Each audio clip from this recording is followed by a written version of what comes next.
Сабантуй, сабан туйга не жите. Моңсызларны да җырлата, картларны да биетә.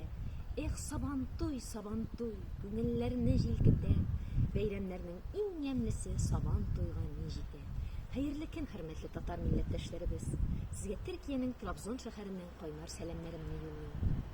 Сезне ихлас күңелдән иң яраткан милли бәйрәмебез сабан туйы белән тәбрик итәм. Сабан туй татар халкының ел буе сагынып көтеп алган иң күңелле бәйрәмнәренең берсе. Ул буыннардан буыннарга тапшырылып килгән бәйрәм.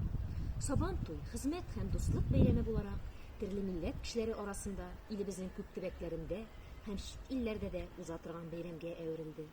Бу бәйрәмдә татар халкының күп гасырлык тормыш, көнкүреше һәм яшәү рәвеше чагыла. Сабан туй милли традицияләребезне саклау һәм халыкның бердәмлеге символы булып сарала. Тагын бер кат сезне шушы матур, милли, күңелле бәйрәмебез белән